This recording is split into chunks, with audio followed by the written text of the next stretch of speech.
وما أرسلنا من قبلك إلا رجالا نوحي إليهم فاسألوا أهل الذكر إن كنتم لا تعلمون.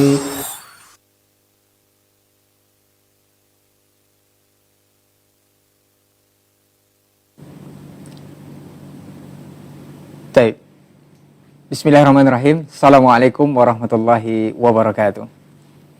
Alhamdulillahirabbil alamin wassalatu wassalamu ala asyrafil anbiya'i wal mursalin wa ala alihi wa ashabihi ajmain amma ba'd. Para pemirsa Asil TV dimanapun antum dan antuna berada, alhamdulillah kita bersyukur kepada Allah Subhanahu wa taala. Di kesempatan sore hari ini kita kembali berjumpa di konsultasi Ramadan atau tanya jawab Ramadan. Untuk hari ini insya Allah nanti bersama guru kita Ustadz Asatin Zamani Siregar LCMA Hafizahullah Ta'ala. Kemudian kita bersalawat dan salam kepada Rasulullah Sallallahu Alaihi Wasallam selaku uswah hasanah kita dalam kehidupan. Senantiasa kita bermohon salawat dan salam kita tersambung hendaknya kepada seluruh keluarga beliau, kepada para sahabat-sahabatnya, dan tentunya kepada orang-orang yang berpegang teguh kepada sunnah-sunnahnya hingga hari kiamat kelak. Baik, para pemirsa Asil TV dimanapun antum dan antuna berada, seperti biasa nanti antum akan bisa bersoal jawab di 0811-755-0606, bisa telepon langsung atau melalui pesan singkat di layanan WhatsApp. Untuk telepon ke nomor yang sama dengan telepon, bukan dengan jaringan telepon WhatsApp ya. Kalau untuk WhatsApp silahkan ke nomor tersebut dengan mengetikkan nama dan juga alamat serta pertanyaan yang antum ajukan. Dan seperti biasa juga nanti untuk yang menelpon itu lebih fokus ke pesawat teleponnya untuk mematikan saja televisi atau mengecilkan volume televisinya. Baik, kita sapa dulu guru kita yang sudah hadir di studio untuk hari ini. Assalamualaikum warahmatullahi wabarakatuh, Ustaz. Waalaikumsalam. Masya Allah. Bakir, Ustaz ya? Alhamdulillah. Nah, Ustaz, di pertemuan kali ini sebelum kita menjawab pertanyaan-pertanyaan dari pemirsa Asil TV, mungkin kita akan dengarkan dulu dari antum sedikit mukadimah Ustaz, yaitu kita akan membahas katanya tadi tasyabuh Ustaz ya. Ini seperti apa dan bagaimana nanti tasyabuh dalam bab puasa atau Ramadan ini, kita akan dengarkan penjelasan dari guru kita nanti, dan setelah mendengarkan mungkin kita akan bacakan atau terima telepon antum di 0811-755-0606. Baik, untuk tidak memperpanjang mukadimah, kita akan langsung saja persilahkan kepada guru kita. Untuk itu kepada Ustadz Asatin Zamani Siregar LCMA Hafizahullah Ta'ala, kita persilahkan. Fal yatafadhal mashkura Ustadz. Naam Ustadz. Jazakumullah khair. Baik. Bismillahirrahmanirrahim. Alhamdulillah rabbil alamin. Asyhadu an la ilaha illallah wahdahu la syarika lah wa asyhadu anna Muhammadan abduhu wa rasuluh. Allahumma salli ala Muhammadin wa ala ali Muhammad kama sallaita ala Ibrahim wa ala ali Ibrahim innaka Hamidum Majid. Allahumma barik ala Muhammadin wa ala ali Muhammad kama barakta ala Ibrahim wa ala ali Ibrahim innaka Hamidum Majid. Sallallahu wa sallama wa barak ala abdihi wa rasulih nabiyyina wa sayyidina wa habibina Muhammad wa ala alihi wa ashabihi wa man istanna bi sunnatihi wa ihtada bi hudahu ila yaumiddin. Amma ba'du. Pemirsa sekalian rahimakumullah, alhamdulillah di sore hari ini kembali bertatap muka, kembali duduk di tempat ini di kesempatan yang sangat baik. Insyaallah di sesi ini kita akan sampaikan beberapa hal yang nanti akan dikaitkan dengan bulan Ramadan. Tentunya kita awali bahasan dengan satu muqaddimah bahwasannya Nabi SAW dalam hadis yang sahih menjelaskan tentang pondasi agama Islam, yaitu sabda beliau alaihi salatu wasallam, buniyal islamu ala khams, bahwa Islam itu dibangun di atas 5 pondasi. Yang pertama adalah kata Nabi SAW, syahadatu an la ilaha illallah wa anna Muhammadar Rasulullah. Yang pertama yaitu bersyahadat, bersaksi bahwasanya tidak ada yang berhak disembah apapun kecuali Allah Subhanahu wa taala, dan bahwasanya Muhammad adalah Rasulullah alaihi salatu wassalam. Kemudian yang kedua adalah wa iqamis shalah, yaitu mendirikan salat, wa ita'iz zakah, membayar zakat, wa shaumi Ramadan, dan puasa Ramadan, wa hajjil bait in istata'ta ilaihi sabila, man istata'a ilaihi sabila, dan berhaji ke tanah suci bagi mereka yang mampu. Di dalam hadis yang lain yang serupa dan hadis yang terkenal dengan hadis Jibril juga demikian, ketika Nabi SAW didatangi oleh Jibril dalam bentuk seorang laki-laki yang tidak diketahui asal usulnya, dan hadis ini terkenal, hadisnya masyhur sekali, disebut dengan hadis Jibril. Di situ Jibril yang menjelma sebagai seorang laki-laki bertanya tentang Islam. Kata Jibril alaihissalam, ya Muhammad, akhbirni anil Islam. Wahai Muhammad, beritahukan aku maksud dari al-Islam. Maka Nabi SAW menjawab dengan 5 pondasi yang tadi disebutkan dari hadis yang pertama. Maka Nabi mengatakan, antasyhadu an la ilaha illallah wa anna Muhammadar Rasulullah, yaitu dengan engkau bersaksi bahwa la ilaha illallah dan bahwasanya Muhammadur Rasulullah. Wa tuqimus shalah wa tu'tiyaz zakah wa tasuma Ramadan wa tahujjal baita in istata'ta ilaihi sabila. Dari hadis ini disimpulkan bahwasanya inilah yang disebut dengan rukun Islam, dan semua amalan rukun Islam yang zahir ini, yaitu nanti kemudian ada salat, yakni salat 5 waktu yang diwajibkan, kemudian ada zakat bagi yang diwajibkan mengeluarkannya, kemudian puasa Ramadan yang sedang kita jalani saat ini, dan kemudian haji ataupun umrah. Dan semua ini sebagaimana dijelaskan,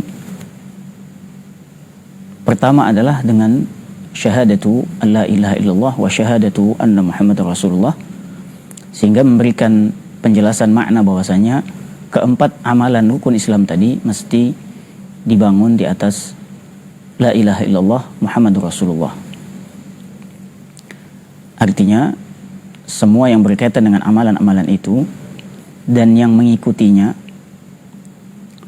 kalau dalam salat yang mengikuti seperti salat sunnah, qabliyah, ba'diyah, kemudian dalam zakat ada sedekah, kemudian dalam puasa Ramadan yang mengikutinya diantaranya adalah puasa-puasa sunnah yang lain, demikian juga haji dan umrah, itu juga haji atau umrah yang sunnah juga masuk di dalamnya. Jadi semua yang berkaitan dengan amalan ini yang semisal dengannya mesti di bawah atau di atas pondasi la ilaha illallah Muhammadur Rasulullah, sebab itu sebuah persaksian dari seorang muslim.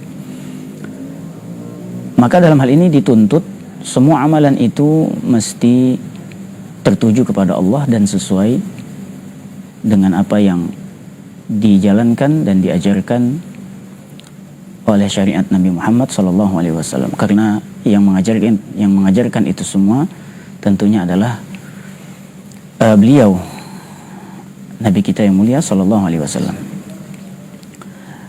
Di antara konsekuensi dari pondasi yang kita sebutkan ini, yang kemudian dibangun di atasnya 4 amalan rukun Islam tadi, adalah yang disebutkan oleh para ulama istilahnya al-wala wal bara. Al-wala wal bara ini kesimpulannya adalah, meskipun sebuah pembahasan yang sangat panjang dalam bab akidah, dan ini pembahasan yang sangat penting dalam akidah, namun kesimpulan ringkasnya adalah al-wala wal bara itu dibangun di atas cinta dan benci karena Allah Subhanahu wa taala. Sehingga ketika sholat, kemudian mengeluarkan zakat, kemudian berpuasa dan haji umrah, kita harus bangun amalan-amalan ini di atas kecintaan kepada Allah dan juga adanya kebencian karena Allah Subhanahu wa taala. Artinya kecintaan yang dimaksud adalah cinta dengan amalan-amalan tersebut, cinta kepada Allah yang telah mensyariatkan itu, dan cinta kepada amalan-amalan yang disebutkan tadi yang 4 itu dan yang mengikutinya, dan cinta kepada cara dan ajaran yang telah disampaikan oleh Nabi SAW dalam setiap amalan itu. Sebaliknya, juga harus diiringi dengan sikap yang lain, yaitu benci terhadap apa yang tidak disukai oleh Allah di dalam amalan-amalan itu semuanya. Maka dalam hal cinta tentu kita kembali ke banyak ayat Al-Quran yang memerintahkan untuk melaksanakan sholat sesuai dengan apa yang diperintahkan oleh Allah dan apa yang dikerjakan oleh Nabi-Nya yang mulia alaihi wasallam. Demikian juga zakat, demikian juga puasa yang nanti akan kita kaitkan dengan itu. Demikian juga haji dan umrah. Maka kita cintai, kita ikuti. Ya, ini sebagai bentuk wala kepada Allah dan juga kepada Rasulnya yang mulia sallallahu alaihi wasallam, yaitu didasari dengan kecintaan. Kemudian juga berikutnya adalah dibangun di atas kebencian. Artinya kita membenci sesuatu yang melanggar, dan itu adalah larangan dari Allah dan Rasulnya sallallahu alaihi wasallam. Kita benci itu, kita tinggalkan, dan kita jelaskan kepada umat bahwasanya itu adalah yang menyelisihi dan dilarang oleh agama kita. Membenci amalannya, meninggalkannya, dan membenci para pelakunya karena Allah, bukan karena hal yang lain. Sehingga dalam hal muamalah, dalam hal berinteraksi masih tetap dianjurkan bil ma'ruf, dengan baik. Adapun berkaitan dengan ibadah tersebut, maka kita membenci karena Allah, artinya kita tidak suka dengan amalan itu, tidak suka dengan pelakunya, cukup. Dan juga kita tinggalkan apa yang dilakukan karena dia menyelisihi syariat yang telah dijelaskan oleh Nabi kita yang mulia sallallahu alaihi wasallam. Kita sebutkan salah satu ayat dalam Al-Quran di surat Yunus 104-105 sebagai dalil yang sangat jelas. Allah Subhanahu wa taala berfirman, "Wa umirtu an akuna minal mu'minin." Allah Subhanahu wa taala memerintahkan nabinya, mengatakan bahwasanya aku telah diperintahkan untuk menjadi bagian daripada orang-orang beriman. Para ulama tafsir mengatakan ini dalil yang jelas bahwasanya di dalam ada perintah untuk mengikuti orang-orang yang beriman dan cara mereka. Yang terdepan dalam hal ini tentunya Nabi kita yang mulia alaihi wasallam, dan diikuti oleh para sahabat beliau radhiyallahu anhum, dan orang-orang yang mengikuti mereka sampai akhir. Kemudian di ayat 105 di surat Yunus, wa an aqim wajhaka lid-dini hanifa. Allah Subhanahu wa taala memerintahkan beliau, memerintahkan Nabi sallallahu alaihi wasallam, dan tegakkanlah wajahmu untuk agama ini dengan cara yang lurus, hanifan, tidak belok, tidak mengikuti jalan-jalan yang lain. Kemudian Allah katakan wala takunanna minal musyrikin, dan janganlah menjadi bagian orang-orang yang melakukan kesyirikan. Waliyadzubillah. Jadi di dalamnya ada perintah untuk menyerupai kaum mukminin, dan di dalamnya ada larangan dari menyerupai orang-orang yang melanggar. Dikhususkan dalam ayat ini bagi orang-orang musyrikin, namun secara umum masuk ke dalamnya semua yang menyelisihi apa yang diajarkan oleh Nabi sallallahu alaihi wasallam. Kemudian juga dalam hadis Nabi juga cukup banyak, sehingga di dalam semua amalan tadi yang rukun Islam kita sebutkan, kita tidak boleh menyerupai orang-orang yang menyelisihi dalam arti betul-betul berselisih, atau membuat-buat sesuatu yang sebenarnya tidak ada dasarnya dari syariat kita. Maka masuklah dalam hal ini kita tidak boleh mengikuti orang-orang kufar. Di antaranya adalah kaum Yahudi dan Nasrani. Dan juga secara tidak langsung, atau bahkan banyak juga para ulama dari kalangan salaf yang juga mewanti-wanti juga menjadi kesimpulan, yaitu tidak boleh mengikuti mereka yang keluar dari koridor sunnah Nabi SAW dalam semua amalan ini, dalam sholat, zakat maupun juga puasa, khususnya Ramadan, dan juga haji dan umrah. Sehingga inilah yang disebutkan dalam hadis Nabi SAW, kita diwanti-wanti oleh beliau, man tashabbaha biqaumin fahuwa minhum. Siapa yang menyerupai satu kaum, maka ditakutkan mereka akan menjadi golongan mereka. Dari sinilah diambil kesimpulan sebuah kaidah al-wala al-bara, yaitu ada satu bahasan tentang tasyabbuh bil kuffar, tentang bahasan yang kemudian mesti menjadi garis bawah kita, mesti menjadi sebuah keyakinan dalam diri kita, dan ini diajarkan dalam syariat Islam. Waspada dari menyerupai orang-orang kafir, plus ditambah penjelasan dari para ulama salaf juga tidak boleh menyerupai para ahli bid'ah, mereka yang membuat sesuatu yang baru yang tidak ada asal usul dan dasarnya di dalam agama, tidak pernah disampaikan oleh Nabi Sallallahu Alaihi Wasallam. Dan ini pasti terjadi, subhanallah. Itu adalah sunnatullah dan sudah dikabarkan oleh Nabi kita Sallallahu Alaihi Wasallam, itu pasti terjadi, sehingga bagi yang berilmu juga akhirnya memiliki tugas untuk menyampaikan, menjelaskan, dan meluruskan mana yang sebenarnya tidak berasal dari Nabi Sallallahu Alaihi Wasallam. Nabi pernah bersabda, la tattabi'anna sanana man kana qablakum shibran bi shibrin wa dhira'an bi dhira'in. Sungguh kalian nanti akan mengikuti kebiasaan, baik dalam agama atau kebiasaan duniawi, mengikuti kebiasaan orang-orang sebelum kalian, sedikit demi sedikit, kata Nabi, sejengkal demi sejengkal, bahkan sampai sehasta demi sehasta. Kemudian Nabi bersabda, hatta law dakhalu juhra dabbin la dakhaltumuhu. Kata Nabi alaihi wasallam, sampai-sampai kalau mereka masuk ke dalam lubang dab, yaitu biawak, kita misalkan biawak gurun pasir, dimisalkan oleh Nabi SAW dengan biawak gurun pasir karena lubang yang sangat kecil yang hidup di gurun pasir, biawaknya hidup dan masuk ke dalamnya. Kalau kalian masuk ke dalamnya, kalau mereka masuk ke dalamnya, kalian pun akan mengikuti mereka. Subhanallah. Artinya Nabi menggambarkan sampai memisalkannya dengan sesuatu yang sebenarnya mustahil akan terjadi, tapi Nabi misalkan dan kabarkan itu akan terjadi dan sudah terjadi, ya, apalagi di akhir zaman. Maka para sahabat bertanya, al-Yahuda wa Nasara Rasulullah, apakah mereka orang Yahudi dan Nasrani? Maka Nabi menjawab, faman, siapa lagi kalau bukan mereka? Maka subhanallah, di sini kita perlu banyak belajar, kita perlu banyak melihat bagaimana kesimpulan para ulama, penjelasan, bagaimana kemudian mewaspadai diri kita dari menyerupai mereka, bukan hanya dalam hal-hal yang duniawi, tapi yang paling penting juga dalam hal ibadah. Khususnya yang kita jalani sekarang ini adalah puasa Ramadan, atau lebih khususnya di bulan Ramadan.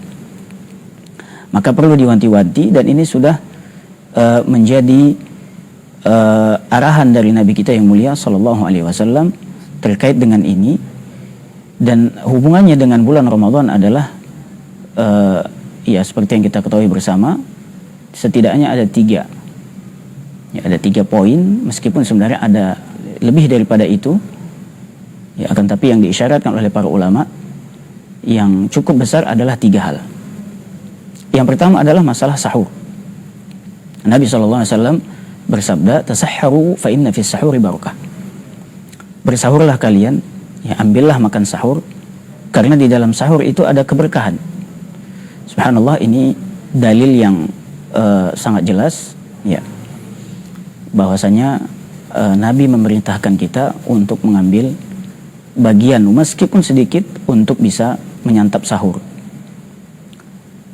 karena di dalamnya ada keberkahan. Ini kabar dari Nabi yang kita percayai, bahwa sahur itu meskipun sedikit ada keberkahan di dalamnya. Artinya meskipun sedikit itu pasti berkah. Sebagaimana Nabi bersabda juga di hadis yang lain, ya, afdalus sahur at-tamr, atau kama qala sallallahu alaihi wasallam, bahwa sahur yang bisa diandalkan adalah cukup dengan kurma. Subhanallah, kurma sedikit itu adalah sebuah keberkahan, sehingga kita fahami keberkahan itu tidak mesti banyak, sedikit, ya, kemudian sesuai dengan syariat, ini adalah keberkahan. Hubungannya dengan wala wal bara, kita mesti waspadai sikap meremehkan sahur. Ya, tadi sudah kita sampaikan bahwasanya Setidaknya itu perintah Nabi, dan asal usul perintah itu sebenarnya wajib, kecuali kalau ada yang menyelewengkannya dari hukum wajib tersebut. Tapi karena ini sudah perintah, kalaupun kita belokkan hukumnya dari yang wajib, maka setidaknya ini hukumnya mustahab, ya, dan sangat dianjurkan untuk bisa dilakukan dan tidak ditinggalkan. Kenapa demikian? Karena dalam hadis yang lain Nabi SAW mengatakan yang artinya pembeda antara kita dan ahli kitab adalah makan sahur. Pembeda, al-ahdul ladzi bainana wa bainal ahli kitab aklatus sahur. Kata Nabi SAW, atau kama qala, bahwa pembeda antara kita dengan ahli kitab adalah adanya makan sahur. Artinya membuktikan bahwasanya para ahli kitab yang mereka juga dianjurkan berpuasa di dalam agamanya itu tidak memperhatikan yang namanya sahur. Tidak memperhatikan yang namanya sahur. Artinya dari hadis ini Nabi ingin mengisyaratkan bahwasanya selisihilah mereka yang tidak perhatian dengan masalah sahur. Ya. Sehingga kita sebagai orang yang belajar ini, yang mengambil ilmu ini dari Nabi SAW yang beriman, maka tentu bagian sahur ini sangat penting untuk kita perhatikan, ya, dan dianjurkan, disunahkan untuk diakhirkan, sebagaimana dalam hadis Anas radhiyallahu anhu, ya, setidaknya jarak antara azan dengan sahur itu ya qadra 50 ayat atau qadra 60 ayat. Itu paling tidak, ya. Walaupun sebenarnya paling sedikit adalah dengan jarak 50 atau 60 ayat bacaan yang sederhana, tidak panjang sekali, ya. Tapi pada asalnya sahur tetap diluaskan waktunya sampai terbitnya matahari. Jadi ini yang pertama, ya, pemirsa sekalian, bahwasanya sahur penting, ya, meskipun sedikit. Kita ingin menunjukkan dari segi keimanan dan akidah, wala wal bara, kita tetap perhatian dengan itu meskipun sedikit, dan jangan sampai ditinggalkan agar kita terlepas, ya, dari menyerupai orang-orang Yahudi dan Nasrani, sehingga ditakutkan masuk ke dalam mereka man tasyabbaha biqaumin fahuwa minhum. Maka ambil bagian kita meskipun sedikit untuk menyantap sahur. Yang kedua adalah berbuka. Yang kedua, berbuka di mana waktunya adalah terbenamnya matahari. Ya, jika itu ditandai dengan suara azan maghrib, maka itu sah-sah saja, asalkan yang azan itu adalah orang yang amanah dan memang sudah memastikan bahwasanya waktunya dan jamnya memang jam yang tepat ketika itu terbenamnya matahari. Dari segi hal yang kita sampaikan tadi, Nabi SAW menyampaikan bahwa kebaikan akan tetap ada ketika satu kaum itu menyegerakan berbuka. Ini sunnahnya, ya. La yazalu qaumun bi khairin ma ajjalul fitra. Kata Nabi SAW, akan selalu mendapatkan kebaikan satu kaum yang menyegerakan berbuka. Artinya kemudian para ulama sepakat sunnahnya dalam berbuka adalah disegerakan. Begitu terbenam matahari atau azan maghrib tandanya, maka tidak perlu lagi merasa ragu apakah sudah boleh atau tidak. Yang disunahkan adalah segerakan, batalkan puasa karena itu sudah waktunya berbuka. Hubungannya dengan wala wal bara adalah Nabi SAW dalam hadis yang lain mengatakan bahwa selisihilah kaum Yahudi dan Nasrani karena mereka akharu al-fitra al-futur, atau kama qala sallallahu alaihi wasallam. Selisihilah kaum Yahudi dan Nasrani karena ternyata mereka suka mengakhir-akhirkan berbuka puasa. Jadi sangat jelas hadis ini. Dalam hadis yang sahih Nabi mengabarkan ini adalah kebiasaan orang Yahudi dan Nasrani yang suka mengakhirkan berbuka puasa. Subhanallah. Maka perlu kita perhatikan jangan sampai kita terjatuh ke dalam man tasyabbaha biqaumin fahuwa minhum. Karena ini sangat penting. Bersegeralah berbuka dan jangan pastikan lagi, jangan bertanya-tanya lagi. Kalau sudah pasti itu adalah terbenamnya matahari dengan azan maghrib, langsung batalkan dan berbuka. Meskipun dengan seteguk air minum misalnya, segerakan sehingga kita menyelisihi kaum Yahudi dan Nasrani. Itu yang kedua. Kemudian yang terakhir yang kita kemudian ingin sampaikan adalah tentang sholat tarawih. Sholat tarawih sunnahnya sudah kita ketahui bersama. Nabi SAW juga sudah mempraktikkan itu meskipun hanya beberapa malam saja. Beliau berhenti karena ditakutkan akan turun wahyu mewajibkan sholat tarawih.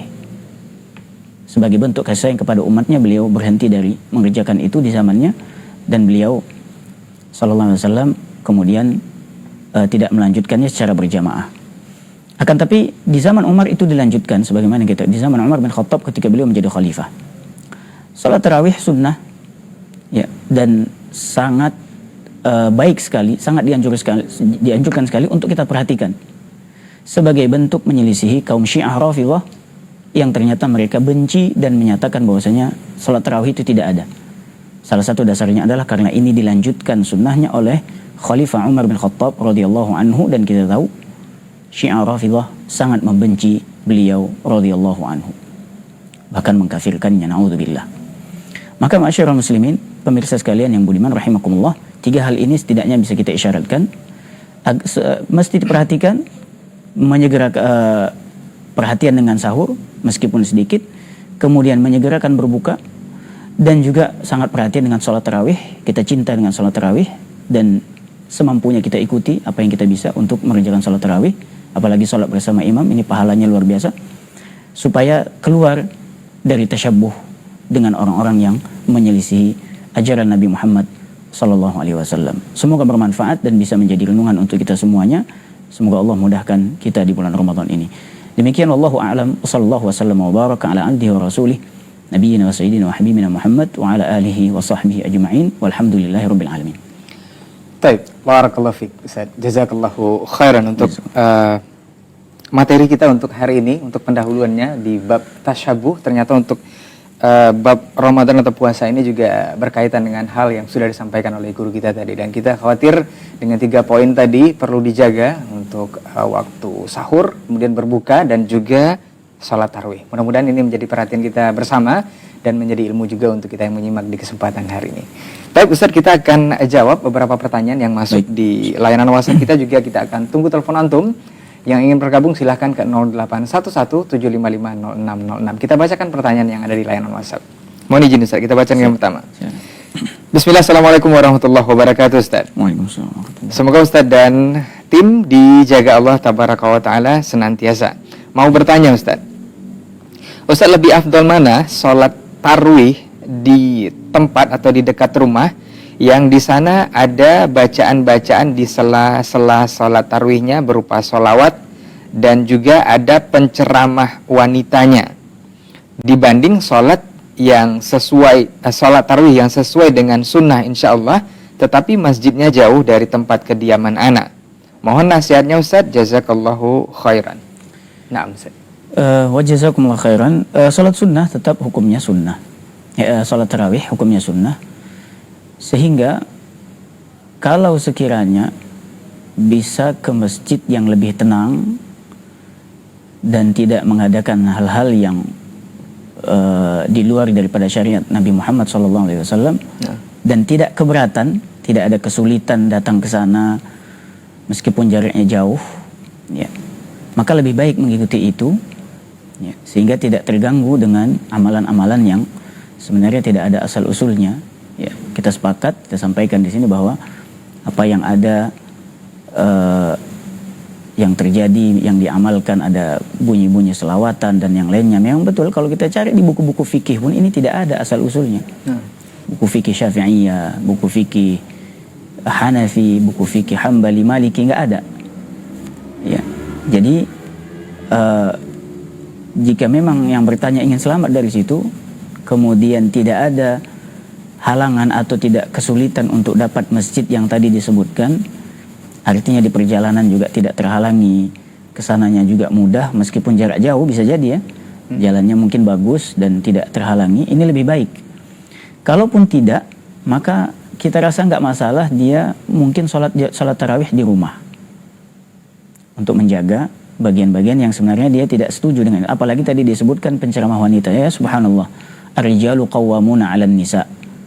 Ya, kalau yang dimaksudkan penceramah wanita itu berceramah di depan jamaah yang ada laki-laki dan perempuannya, ya subhanallah, ini fitnah. Ya, ini sesuatu yang tidak pernah terjadi di zaman para salaf, di zaman Nabi SAW, meskipun dia seorang yang berilmu misalnya. Ini tidak pernah terjadi, ini adalah fitnah. Ya, kita tidak membayangkan itu ada, dan kemudian disaksikan oleh jamaah laki-laki yang ada di masjid. Ini sesuatu yang luar biasa kemungkarannya, ya subhanallah. Kecuali kalau misalnya ceramahnya di depan akhwat ummahat kaum wanita, jamaah perempuan, ini tentu tidak masalah. Tapi kalau ternyata ceramahnya adalah perempuan, ya, di depan jamaah laki-laki juga, ini subhanallah tentu hendaknya dijauhkan yang seperti ini. Apalagi pembicaraannya, ya, pembicaraan yang juga dilihat oleh semua laki-laki, ini subhanallah, dan dilakukan di masjid. Semoga Allah menyelamatkan kita dari hal seperti ini. Intinya, kalau memang ingin mendapatkan yang selamat, selama tidak terganggu, ingin datang ke masjid yang lebih baik, maka silakan. Tapi kalau misalnya merasa sulit, kita rasa sholat di rumah tarawihnya, ya, kita katakan sholat tarawihnya di rumah lebih baik insya Allah, ya, kalau memang tidak dapat masjid yang tadi disampaikan di dalam pertanyaan. Mudah-mudahan jadi jawaban, wallahu a'lam. Baik, barakallahu fiik, jazakallahu khairan. Jadi untuk apa lebih baik di rumah, Ustaz, atau seperti apa, Ustaz? Untuk pilihannya tadi. Mudah-mudahan tidak masalah untuk sholat di rumah. Apalagi kalau mungkin berjamaah dengan keluarga, Ustaz. Apalagi kalau berjamaah dengan keluarga. Jika itu memang dirasa mudaratnya seperti itu, ya. Ustaz. Kalau memang dirasa mudaratnya seperti itu, mudah-mudahan di rumah untuk menjaga lebih baik. Apalagi sholat tarawih itu memang kan bagian daripada sholat malam. Sholat malam juga boleh dikerjakan di rumah. Baik. Wallahu a'lam. Baik, barakallahu fiik. Jazakallahu khairan untuk jawabannya. Mudah-mudahan yang bertanya bisa paham dari jawaban Ustaz, dan tentunya juga ini ilmu untuk kita bersama dan nasihat untuk yang bertanya juga. Kita akan coba jawab pertanyaan lagi di layanan WhatsApp kita. Masih seputar tarawih sepertinya, Ustaz. Baik. Assalamualaikum warahmatullahi wabarakatuh, Ustaz. Waalaikumsalam warahmatullahi wabarakatuh. Ustaz, jika kami bersafar untuk sholat tarawih, apakah bagi yang bersafar ini tetap harus sholat, Ustaz? Atau tetap mendapatkan keringanan, Ustaz? Mohon penjelasannya, syukran, Ustaz. Sholat tarawih sampai harus safar, kalau dia sampai ke masjid yang memang di situ bisa menetap lama, boleh ikut sholat tarawih. Tidak ikut pun tidak masalah, karena asalnya sholat tarawih hukumnya sunnah. Ya. Dan kalau tidak mengganggu safarnya, artinya tidak masalah berhenti sebentar, ingin ikut sholat tarawih, ya boleh-boleh saja, silakan. Asal tidak mengganggu safarnya. Tapi kalau ternyata mengganggu safar dan mungkin masih perjalanan jauh, lebih baik supaya sampai ke tujuan lebih nyaman, ya, maka seadanya saja. Kalau misalnya mencukupkannya dengan witir pun, ini lebih aman sepertinya, karena Nabi SAW dalam safar pun tidak meninggalkan witir. Adapun tarawih hukumnya sunnah dan kembali kepada maslahat musafirnya. Jika tidak masalah berhenti satu masjid yang ada tarawih, dia ingin sholat sampai selesai, boleh, asal tidak terganggu safarnya. Tapi kalau merasa terganggu, maka tidak masalah juga ditinggalkan sholat tarawihnya. Dan ada keringanan gitu, Ustaz, ya? Kalau untuk safar, Ustaz, ya? Iya. Karena sholat tarawih itu tidak wajib, ya, sunnah. Kalau dia ingin, silakan kembali ke maslahat masing-masing. Kalau tidak juga tidak masalah, ditinggalkan. Ya, ditinggalkan sholat tarawihnya, dia lanjutkan perjalanannya. Ya. Kecuali kalau yang dimaksud misalnya dalam keadaan safar dan dia mukim, sudah sampai di tempatnya, sudah sampai di tujuan, dia mukim di situ dan masih menganggap dalam keadaan safar karena dia bukan asli situ. Ya, kalau seperti ini jelas dia mendapatkan hukum mukim dan sebaiknya ikut sholat tarawih. Itu yang lebih afdal. Tapi kalau masih dalam perjalanan, misalnya berhenti satu tempat ada sholat tarawihnya, kalau itu yang tadi kita maksudkan kan, ini tidak wajib, ya, lanjutkan perjalanan. Atau kalau dia melihat maslahat ingin ikut, boleh juga. Itu yang kita pahami tadi. Tapi kalau yang maksud sudah mukim dan dia mengambil hukum safar waktu mukim itu, mungkin misalnya dia ngambil pendapat yang mungkin cuma 2 hari di situ tempat orang tua, aslinya dia di tempat di kota yang lain misalnya, dan mengambil hukum safar, ya lebih afdal tetap ikut sholat tarawih, karena dia sudah, walaupun mungkin dalam hukum safar cuma 2 hari di situ atau 3 hari, nggak lebih dari 4 hari, lebih baik ikut sholat tarawih dan mendapatkan keutamaan sholat tarawih. Wallahu a'lam.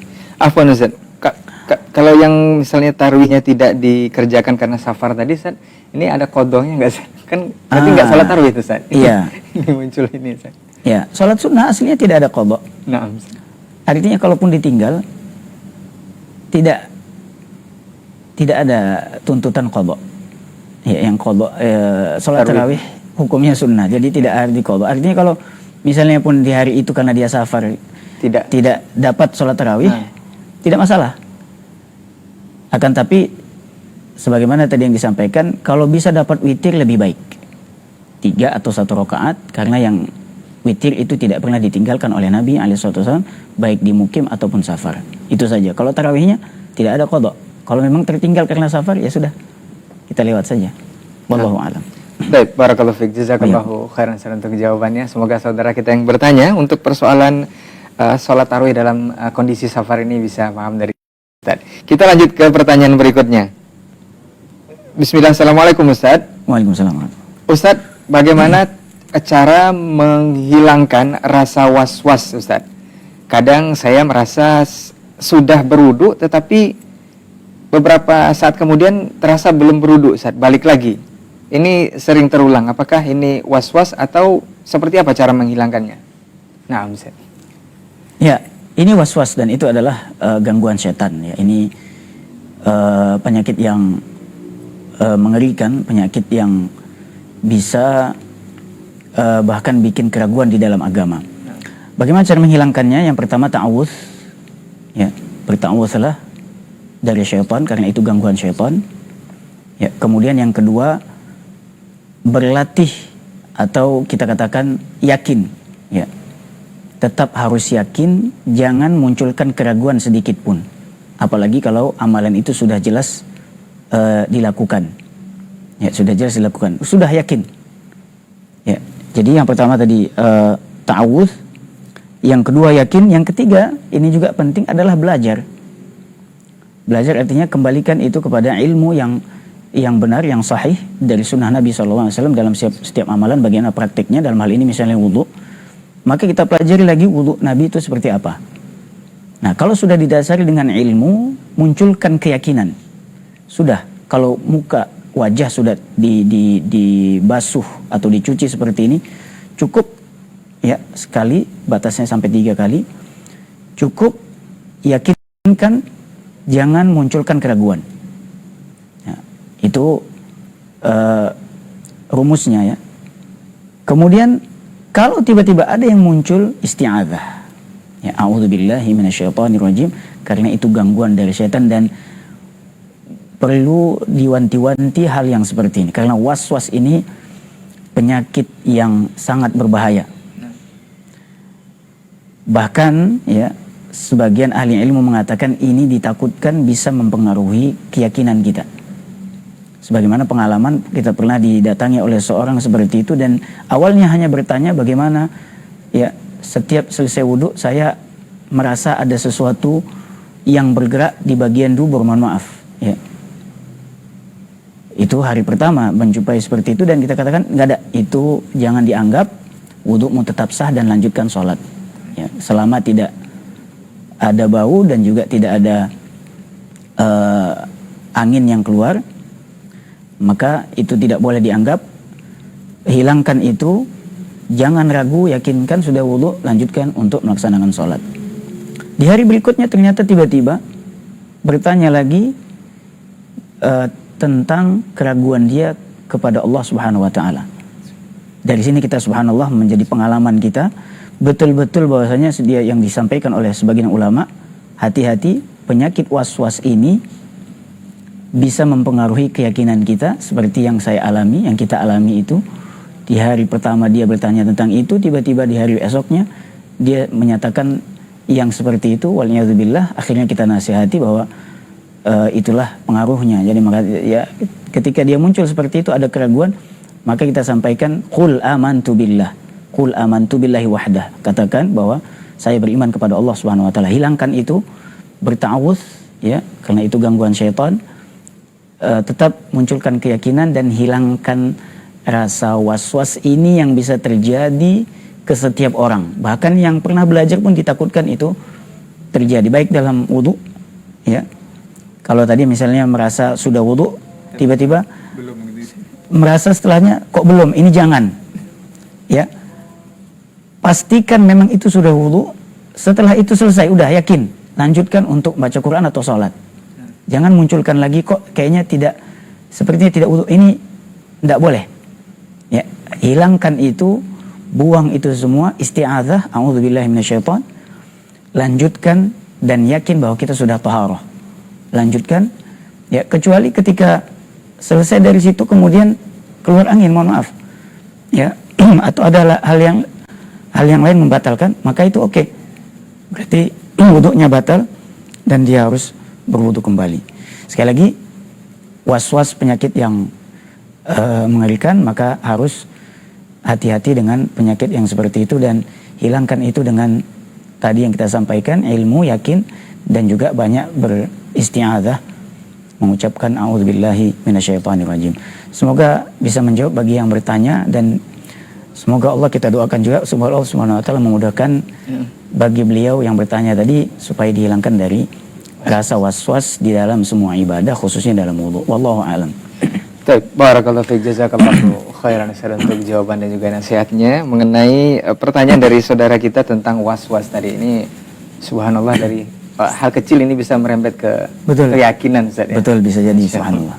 Baik, kita akan lanjut bacakan pertanyaan, Ustaz. Bismillah. Assalamualaikum warahmatullahi wabarakatuh, Ustaz. Waalaikumsalam. Ustaz, setiap malam Ramadan itu Allah membebaskan hambanya dari api neraka. Pembebasan ini berlaku untuk manusia yang masih hidup atau yang sudah mati, Ustaz. Jika Allah sudah membebaskan hamba dari api neraka, berarti hamba tersebut tidak akan masuk neraka meskipun ketika hidupnya ada berbuat maksiat. Apa seperti itu, Ustaz? Jazakallahu khairan, Ustaz, untuk jawabannya. Nah, Ustaz. Nah, dalam hadis yang sahih itu, Nabi SAW ketika menyampaikan tentang Ramadan akan dibukakan pintu surga dan akan ditutup pintu neraka dan akan dibelenggu para setan. Di dalam riwayat yang lain ada tambahan, walillahi utaqa'u minan nar wa dzalika fi kulli lailah. Dan sesungguhnya Allah Subhanahu wa taala akan memiliki hamba-hambanya yang dibebaskan dari neraka, dan itu di setiap malam. Secara zahir hadis ini memang menjelaskan bahwasanya dibebaskan dari neraka artinya di malam itu ya, artinya di malam itu dia akan terbebas dari hal-hal yang bisa menjerumuskan dia ke dalam azab neraka, mulai dari ya kekufuran, kesyirikan, bid'ah ya, atau maksiat-maksiat yang lain yang bisa menjerumuskan ke neraka. Dan itu kata Nabi SAW, fi kulli lailah, di setiap malam. Tentunya selain daripada itu harus ada sebab-sebabnya, bukan berarti kemudian yang melakukan kemaksiatan ya kemudian juga dia terbebas dari neraka, waliyadzubillah, tidak. Jadi seperti penjelasan tadi, itu maksudnya adalah sebabnya ya karena dia dijauhkan dari amalan-amalan yang bisa menjerumuskannya ke dalam neraka. Apakah untuk yang hidup dan mati juga? Subhanallah, kita belum pernah dapat penjelasan tentang itu, tapi kita berharap ya, berharap semoga yang hidup ya dan juga yang sudah di alam barzakh dengan keberkahan Ramadan, dan Nabi sampaikan walillahi utaqa'u minan nar, mudah-mudahan juga mendapatkan ya, keutamaan ini, dibebaskan di malam itu dari siksa neraka atau dari kemungkinan dia untuk terjerumus ke dalam azab Allah dari neraka, waliyadzubillah.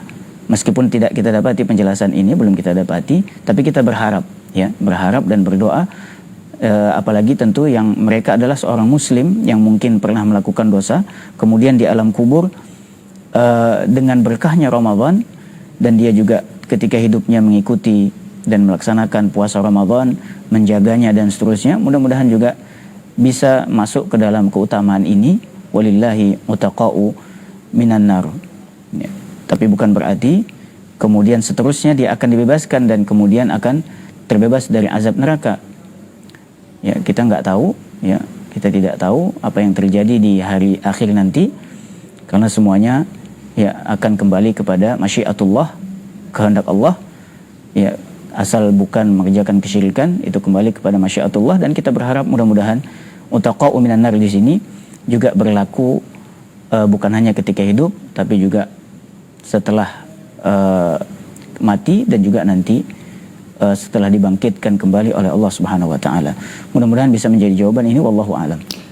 Baik, nah, barakallahu fiik, jazakallahu khairan untuk jawabannya dari saudara kita yang bertanya mengenai persoalan tersebut. Dan tentunya ilmu juga untuk kita bersama para pemirsa Asil TV dimanapun antum dan antuna berada. Kita bacakan kembali pertanyaan selanjutnya, masih di 0811755606. Kita ke Kalimantan Barat.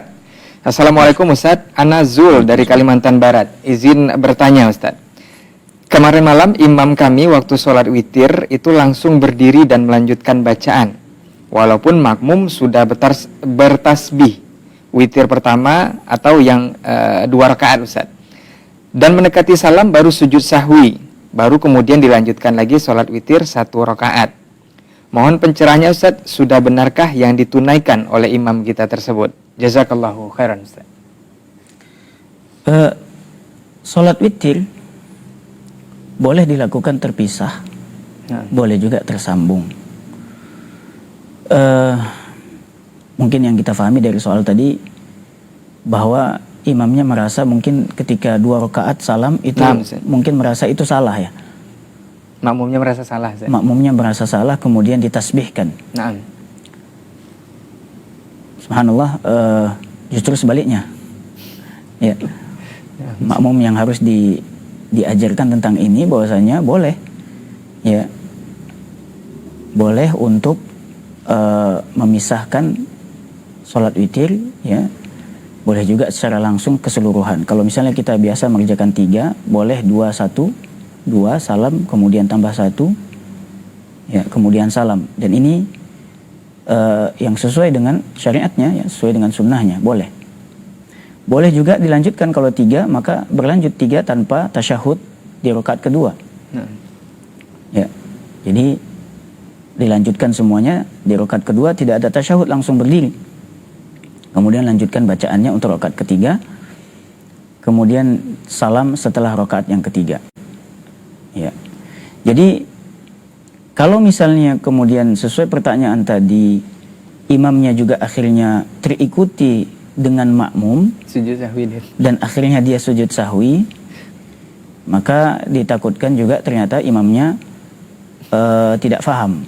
Ya. Ala kulli hal, mudah-mudahan kalau sudah itu berlalu, ya, kalau itu sudah berlalu mudah-mudahan tidak masalah. Ya. Tapi maka kita luruskan di sini bahwasanya itu sudah benar, ya, apa yang dilakukan imam itu sudah benar.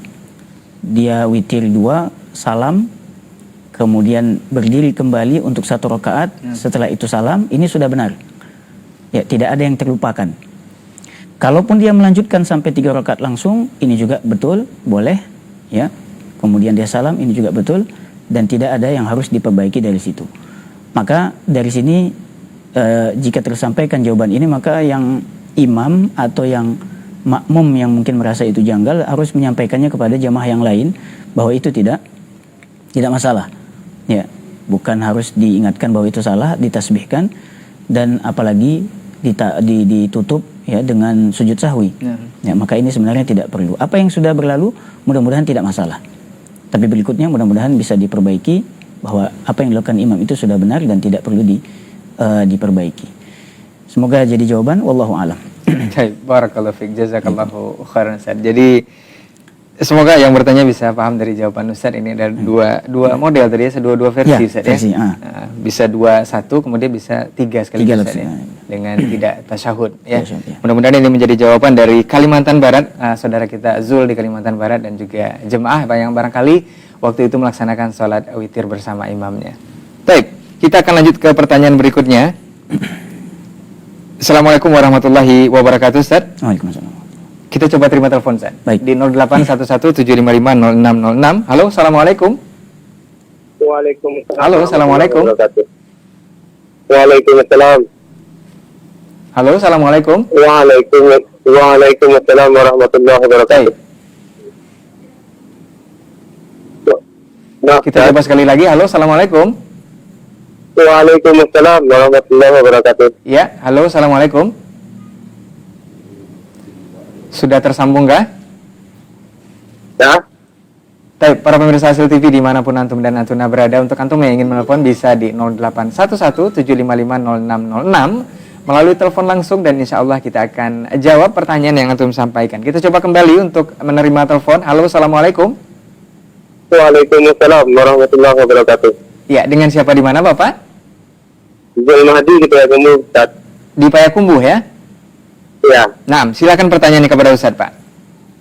ini Ustaz. Saudara tadi ada yang meninggal di tempat saya. Ada yang menyatakan bahwasanya siapa yang meninggal di bulan Ramadan, maka pertanyaannya di alam barzah atau di kubur ditolak, diundur sampai selesai Ramadan. Apakah benar begitu, Ustaz? Nah, Terima kasih. baik. Assalamualaikum Waalaikumsalam warahmatullahi wabarakatuh. Saudara kita yang di Payakumbuh, ini pertanyaan kalau meninggal di Ramadan, nanti pertanyaan kuburnya diundur sampai selesai Ramadan. Ini benar apa tidak? Nah, Ustaz. Baik, apakah orang yang meninggal di Ramadan pertanyaan kuburnya akan diundur setelah berakhirnya Ramadan, itu ya kurang lebih pertanyaannya. Subhanallah, ini sejauh yang kita pelajari, ini tentu tidak ada dasarnya di dalam syariat kita, dan belum pernah kita dapati penjelasan dari hadis Nabi, dari ayat Al-Quran atau dari hadis Nabi SAW, bahkan dari penjelasan para ulama, dan ini tentu kita bisa yakinkan bahwa ini tidak ada dasarnya. Yang benar adalah hadis yang sangat banyak tentang ahli kubur, atau tentang kehidupan di alam barzakh, di kuburan, bahwa seorang yang sudah dikuburkan itu akan langsung didatangi oleh dua malaikat yang akan bertanya kepadanya. Nah. Ya. Adapun tadi yang disampaikan, kita kasih jawabannya bahwasanya itu tidak ada asal usulnya, ya, dan itu tidak benar, bisa kita yakinkan demikian. Meskipun di bulan Ramadan, ya, di bulan Ramadan atau di bulan misalnya yang agung lagi, misalnya bulan Dzulhijjah atau bulan-bulan haram seperti Rajab, ya, Muharram dan yang lainnya, semuanya sama saja karena itu dalil yang umum, ya, yang sudah masyhur di dalam pembahasan alam kubur.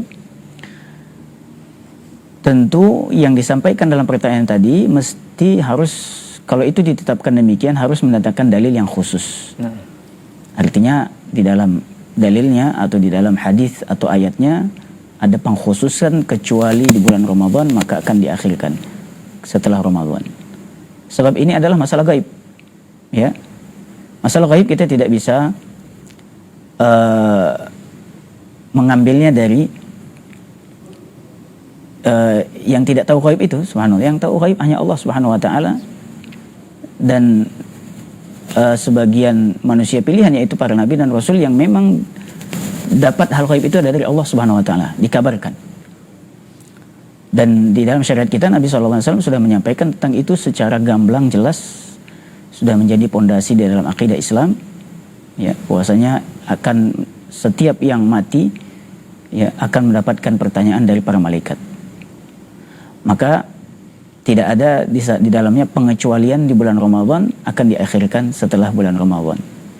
Sekali lagi bisa kita pastikan bahwa itu tidak benar, ya, tidak ada asal usulnya, sehingga mesti dikoreksi. Dan sekali lagi, apa urusan kita? Harus menyatakan bahwasanya pertanyaannya nanti setelah Ramadan. Ditanya atau tidak ditanya, itu adalah urusan si mayit, ya. Justru kita lah yang harus menyelamatkan diri sendiri, karena kalau nanti kita di posisi dia, kita pun tidak akan ditemani oleh dia. Jadi untuk apa kita mengurusi dia mendapatkan pertanyaan langsung atau nanti setelah Ramadan, selain daripada urusan gaib dan itu tidak ada solusinya, juga tidak perlu kita bertanya tentang itu.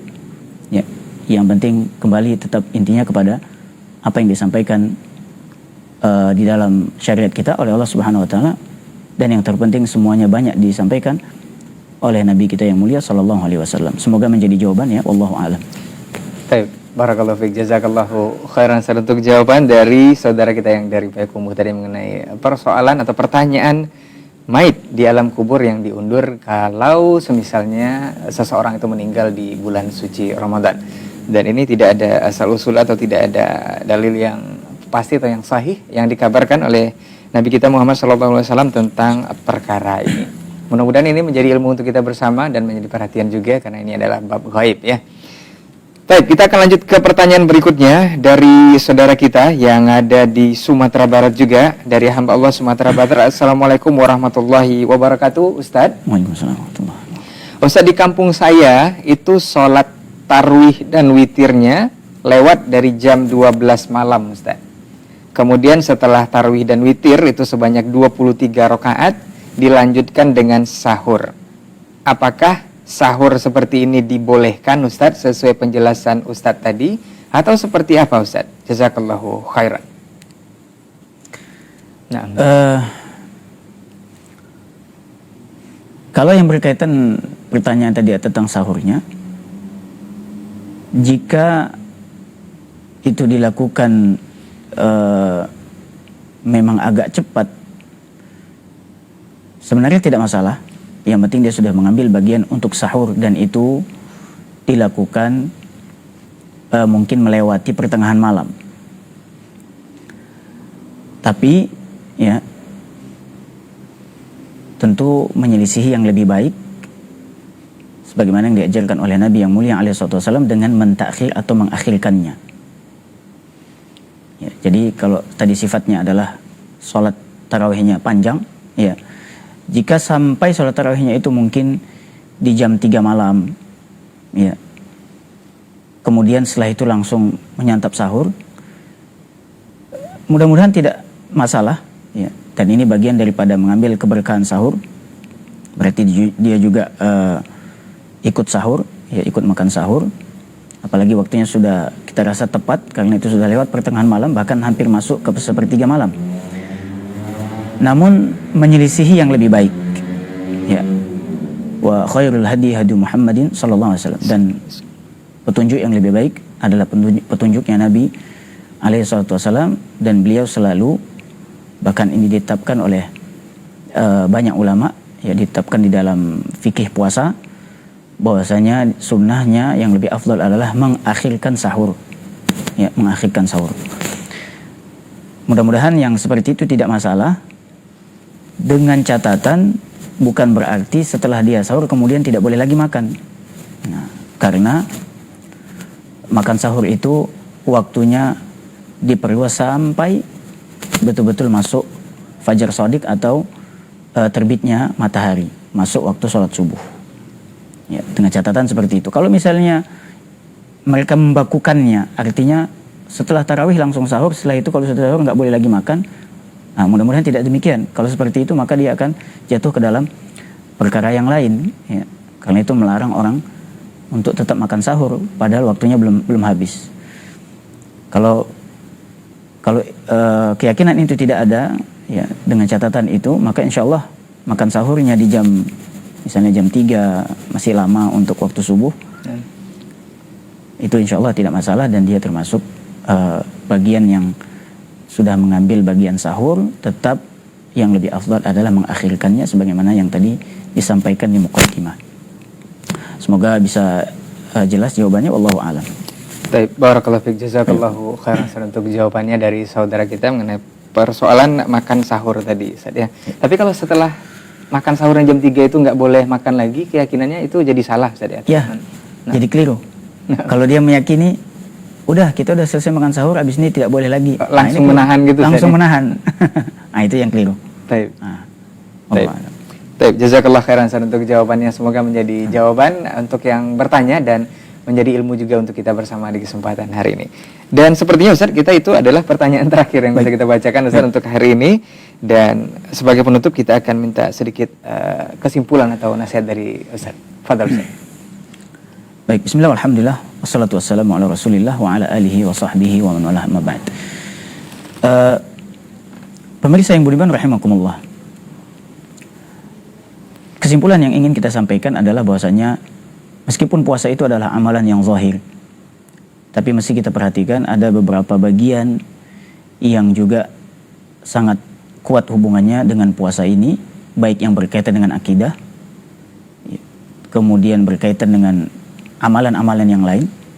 Berkaitan dengan akidah ini sangat banyak cakupannya, seperti yang salah satu yang kita sampaikan tadi, jangan sampai terjatuh ke dalam tasyabbuh kepada orang-orang yang menyelisihi. Kemudian ada kaitannya dengan amalan-amalan yang lain juga, maka puasa bukan berarti kemudian kita boleh meninggalkan sholat, sebagaimana yang kita tahu bahwasanya para asatidzah, para da'i juga telah menyampaikan sia-sia saja orang puasa tapi nggak sholat, maka berarti ada kaitannya. Kemudian juga dengan zakat, sebagaimana yang kita tahu nanti setiap akhir bulan Ramadan itu akan ada zakat fitri dan seterusnya, ya, bahkan dikaitkan dengan umratun fi Ramadan kahajjatin ma'i, ya, bahwa umrah di bulan Ramadan itu adalah seperti melaksanakan haji denganku, sebagaimana sabda Nabi SAW dan yang lainnya. Jadi bahwa puasa itu meskipun berkaitan dengan diri masing-masing, tapi dia akan erat kaitannya dengan bab-bab yang lain dari akidah, amalan yang lain. Kemudian juga tentu berkaitan dengan akhlak, muamalah, karena ketika berpuasa seseorang dituntut untuk bertakwa dalam arti yang luas adalah menjaga hubungannya dengan sesama. Makanya dalam hadis Nabi SAW, seorang yang berpuasa la yarfuth wa la yaskhab, ini berkaitan dengan lisan, tidak boleh menzalimi orang lain ketika dia berpuasa. La yarfuth artinya tidak berkata yang kotor atau keji, wa la yaskhab tidak berteriak dengan berdebat, ya, meneriaki orang lain misalnya, ya, waliyadzubillah. Ini juga bagian daripada menjaga adab ketika sedang berpuasa, meskipun itu tidak membatalkan puasanya, tapi ditakutkan akan menyia-nyiakan puasanya. Percuma saja puasa tapi dia tidak menjaga hal yang seperti itu. Dan juga yang lain, berkaitan dengan hal-hal yang lain. Mungkin itu kesimpulan yang bisa kita sampaikan. Mudah-mudahan Allah Subhanahu wa taala memberikan hidayah dan taufiknya untuk kita dan kemudahan agar bisa mengisi bulan Ramadan ini sampai akhir nanti. Tentunya yang kita harapkan yang paling penting adalah semoga Allah Subhanahu wa taala mengampuni dosa-dosa kita dengan usaha kita, dengan amalan kita di bulan Ramadan ini sampai di penghujung nanti, ketika mendapatkan kebahagiaan sebagaimana sabda Nabi SAW, farhatun inda fitri, kebahagiaan ketika berbuka, yaitu ketika mengakhiri bulan Ramadan, wa farhatun inda liqa'i rabbih, dan kebahagiaan nanti ketika berjumpa dengan Allah Subhanahu wa taala. Semoga bermanfaat. Sebagai penutup, wallahu a'lam. Terima kasih atas perhatian, mohon maaf dari kekurangan dan kesalahan. Wallahu a'lam, sallallahu wasallam wa barak ala abdihi wa rasulih nabiyina wa sayyidina wa habibina Muhammad wa ala alihi wa ashabi ajma'in, wa akhiru da'wana anil hamdulillahi rabbil alamin, wa jazakumullahu khairan. Baik, barakallahu fikum, jazakallahu khairan untuk jawaban-jawaban dan juga penyampaian di kesempatan hari ini mengenai tasyabuh dalam bab puasa ini. Mudah-mudahan kita bisa mengambil faedah dari yang sudah disampaikan oleh guru kita tadi dan juga mengambil pelajaran dari berbagai pertanyaan yang masuk di 0811755606. Dan sekarang kita sudah berada di 10 kedua, kalau bisa kita bagi ke 10 kedua di Ramadan. Mudah-mudahan kita bermohon kepada Allah Subhanahu wa taala untuk bisa diberikan kekuatan dan kemudahan guna memaksimalkan Ramadan di tahun ini. Dan seperti yang sudah disampaikan guru kita juga, mudah-mudahan kita beroleh kebahagiaan sebagai insan-insan yang bertakwa nantinya di ujung Ramadan. Amin ya rabbal alamin. Terima kasih untuk segala perhatian antum semua, dan jazakumullah khairan juga untuk yang sudah bergabung di layanan telepon kita, dan afwan untuk semua salah kata dan gila bicara. Kita tutup untuk hari ini dengan doa kafaratul majelis. Subhanakallahumma wa bihamdika asyhadu an la ilaha illa anta astaghfiruka wa atubu ilaik. Wassalamualaikum warahmatullahi wabarakatuh. Wa ma arsalna min qablika illa rijalan nuhi ilaihim fas'alu ahla adh-dhikri in kuntum la ta'lamun.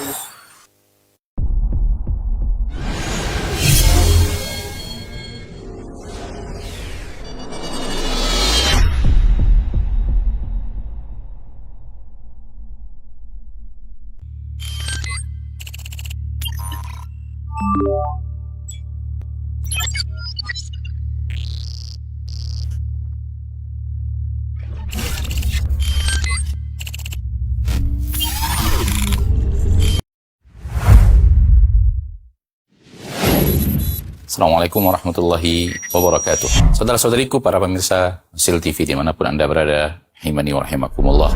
Semoga antum selalu berada dalam lindungan Allah Tabaraka wa Ta'ala, dan semoga kesehatan, keberkahan, rahmat dan nikmat Allah Tabaraka wa Ta'ala selalu meliputi Anda semuanya. Ma'asyiral muslimin, ma'asyiral muslimat, dakwah merupakan sebuah tugas bersama dari umat Nabi kita tercinta Muhammad sallallahu alaihi wasallam. Allah Tabaraka wa Ta'ala menyuruh kita untuk meninggikan agama Allah Tabaraka wa Ta'ala dengan kemampuan yang kita miliki. Yang mampu dengan ilmunya, berdakwah dengan ilmunya. Yang mampu dengan tenaganya, berdakwah dengan tenaganya. Yang mampu menyumbangkan waktunya. Demikian juga yang mampu dengan hartanya, maka berdakwah dengan harta itu. Saudara-saudariku, para pemirsa Sil TV dimanapun Anda berada, pada kesempatan yang berbahagia ini, saya mengajak Anda, pemirsa Asil TV dimanapun berada, para pencinta Asil TV dimanapun berada, untuk meringankan beban operasional yang dibutuhkan oleh Asil TV di dalam mengemban suara dakwah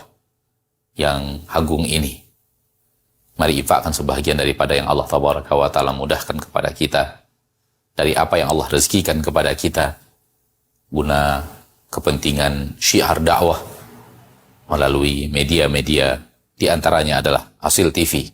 Melalui Asil TV, sangat banyak saudara-saudari kita kaum muslimin dan muslimat yang bisa mendapatkan dakwah di bumi yang sangat jauh, di negeri yang sangat terpencil. Bahkan tidak sedikit dari mereka yang mendapatkan hidayah kepada sunnah Rasulullah SAW melalui media Asil TV yang kita cintai. Semoga apa yang antum berikan merupakan pembuka kebaikan, merupakan pembuka hidayah bagi saudara-saudari antum menuju jalan yang sesuai dengan sunnah Nabi kita tercinta SAW, sehingga di akhirat mendapatkan pahala bagaikan seorang yang di tangannya Allah Tabaraka wa Ta'ala bukakan hidayah kepada seseorang, seperti yang dikatakan Nabi kita tercinta SAW, la iyahdiyallahu bika rajulan wahidan khairun laka min humurin na'am. Sekiranya satu orang mendapatkan hidayah melalui dirimu, melalui usahamu, melalui apa yang telah engkau berikan, melalui apa yang telah engkau dakwahkan, maka itu lebih baik daripada unta merah.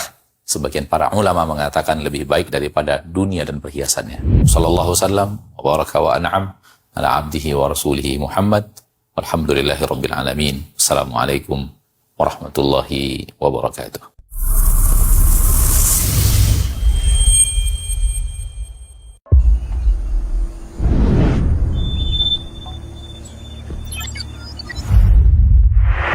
الحمد لله رب العالمين وصلى الله وسلم على نبينا محمد وعلى آله وصحبه أجمعين. أما بعد، ما شاء الله تبارك الله، أنا بين الشباب أسأل الله أن يحفظهم وأن يبارك فيهم، وبهذه المناسبة وأنا بين طلاب العلم أحب أن أذكر إخواني بكلمة لعلها تشجعنا جميعا إلى حضور مجالس العلم. يقول النبي صلى الله عليه وسلم: من سلك طريقا يلتمس فيه علما سهل الله له به طريقا إلى الجنة. فخطواتك التي تمشي بها لحضور مجلس علمي هي حقيقتها تسهيل لطريقك إلى الجنة. وكذلك أيها الأحبة، الله عز وجل فرق بين أهل العلم وغيرهم فقال: قل هل يستوي الذين يعلمون والذين لا يعلمون إنما يتذكر أولو الألباب. فأهل العلم يختلفون عن غيرهم، بل هم ورثة الأنبياء كما قال النبي صلى الله عليه وسلم: وإن العلماء ورثة الأنبياء وإن الأنبياء لم يورثوا دينارا ولا درهما وإنما ورثوا العلم فمن أخذه أخذ بحظ وافر، أي أخذ بنصيب وافر من الأشياء التي يدرسها وتقربه إلى الله عز وجل. فأوصي إخواني المسلمين في مشارق الأرض ومغاربها إلى حضور مجالس العلم وإلى شهودها، وكما قال الإمام أحمد: ولتكن هذه وصيتنا جميعا من المحبرة إلى المقبرة، يعني أن طلب العلم يستمر حتى ندخل القبر. أسأل الله عز وجل أن يجعلنا وإياكم ممن طال عمره وحسن عمله، ومن أهل العلم الذين هم أهل خشية الله عز وجل. والله أعلم، وصلى الله وسلم على نبينا محمد.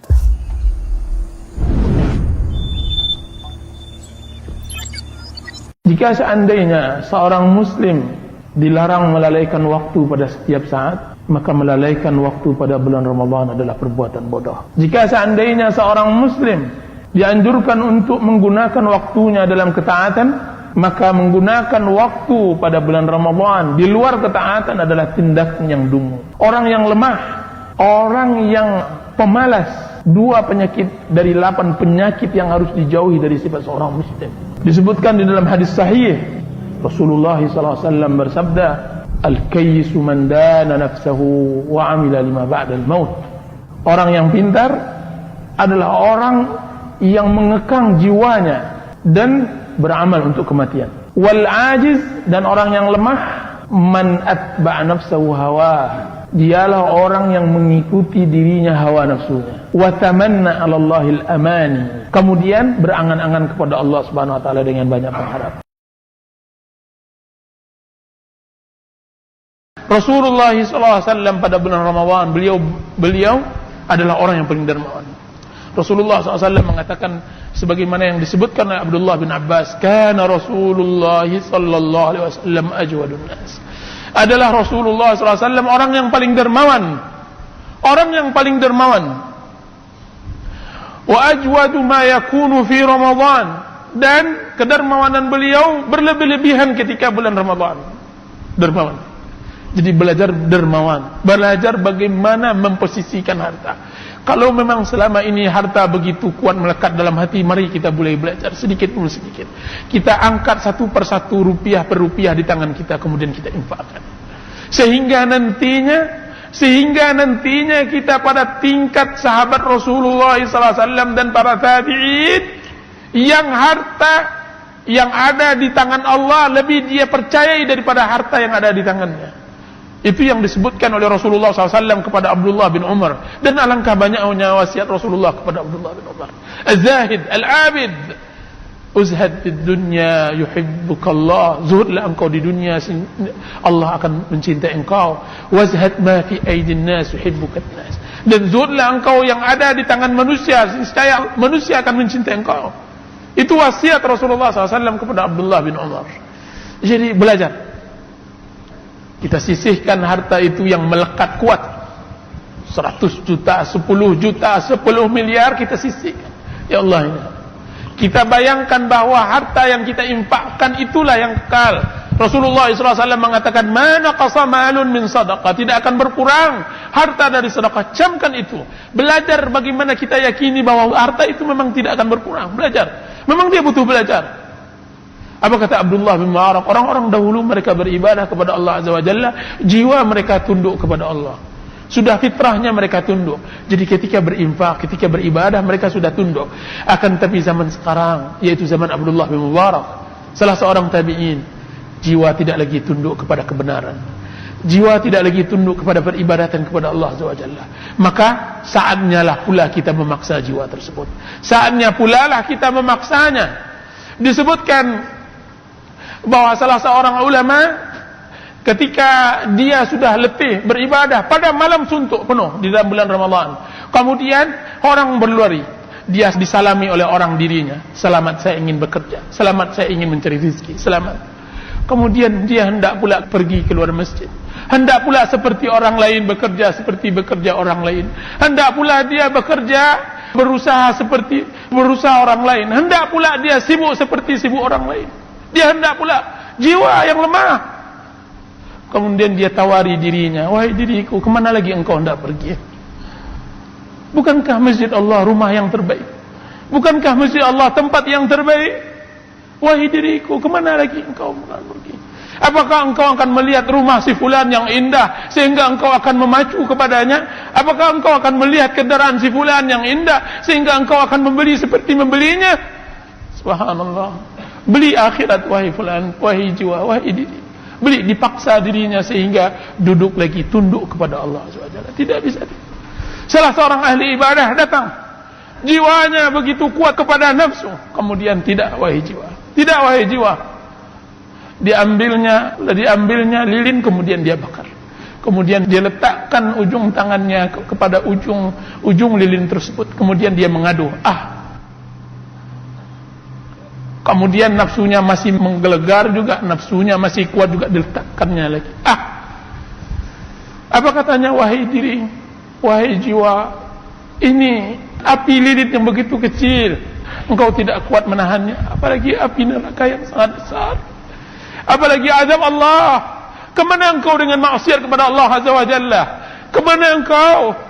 Maka dia bilang, tidak wahai jiwa, tidak wahai diri, engkau harus beribadah kepada Allah Azza wa Jalla. Tahan, Sesungguhnya dialah kebahagiaan, dialah nikmat yang paling besar. Allah Subhanahu wa taala mengatakan, wa amma man khafa maqama rabbih wa nahan nafsa 'anil hawa. Adapun orang yang takut akan kedudukan Rabbnya dan menahan dirinya dari hawa. Menahan. Permasalahan bukan adanya hawa, permasalahannya adalah pada menahan. Semua orang punya hawa, semua melepaskannya, kan, tapi seorang muslim menahan hawanya, menahan nafsunya, menahan keinginannya, menahan syahwatnya, menahan dunianya. Dan ya Rabb, saya berikan ini hanya kepada Engkau, saya untukkan ini hanya kepada Engkau, saya persembahkan untuk mendapatkan surga. Wa nahan nafsa 'anil hawa. Apa yang dia peroleh? Fa innal jannata hiyal ma'wa.